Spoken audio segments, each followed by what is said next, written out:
Shalom dan puji Tuhan saudara atas kebaikan Tuhan pada setiap kita, sehingga pagi ini saudara, dengan izin Tuhan kita boleh bangun dengan tubuh badan yang sehat, pikiran cergas dan semangat yang berkobar-kobar untuk melayani Tuhan. Untuk memulai renungan kita, mari kita tunduk kepala dan kita berdoa. Bapa Syurgawi, terima kasih karena kebaikan-Mu bersama dengan kami sementara kami mendengar dan mempelajari firman Tuhan. Dalam nama Yesus kami berdoa. Amin. Saudara dan saudari yang dikasihi dalam Kristus, tajuk renungan kita pada pagi ini ialah, mahukah Anda sembuh? Apakah Anda mahu sembuh dari penyakit rohani Anda? Firman Tuhan di dalam buku Yohanes 5 ayat 6 mengatakan, ketika Yesus melihat orang itu berbaring di situ dan karena ia tahu bahwa ia telah lama dalam keadaan itu, berkatalah ia kepadanya, mahukah engkau sembuh? Saudara, jika kita membaca bacaan kita hari ini yang saya ambil dalam buku Yohanes 5 ayat 1 sehingga 18, ini merupakan peristiwa atau kisah penyembuhan Yesus di tepi kolam Bethesda.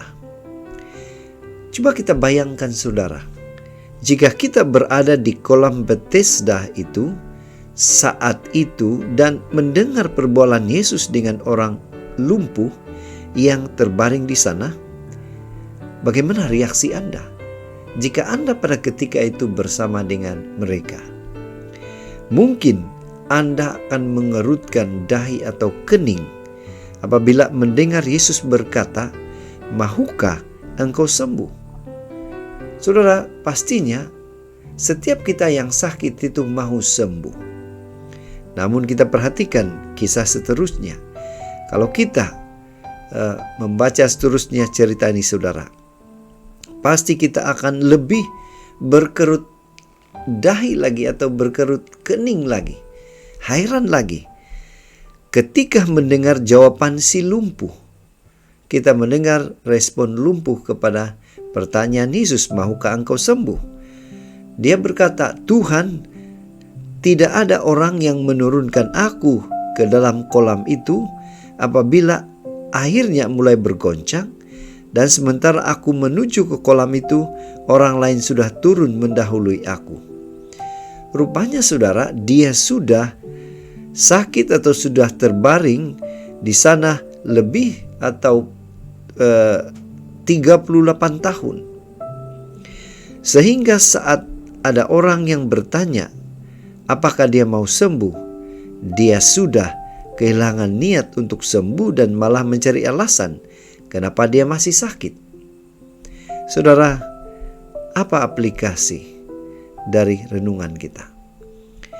Tanpa kita sadar, kita juga suka berlaku seperti orang lumpuh tadi. Ada dosa-dosa, kebiasaan, atau hal-hal tertentu yang membuat kita lumpuh secara rohani, dan hal itu sudah berlangsung cukup lama. Berulang kali Tuhan memberi berbagai cara menawarkan kesembuhan, tetapi kita memberi alasan menolaknya karena sudah terlalu lama hidup dengan ikatan tersebut. Bahkan mungkin kita berpikir tidak ada harapan lagi untuk kita dipulihkan. Saudara, yang menjadi kabar baiknya ialah tidak ada yang sulit bagi Tuhan. Amin saudara.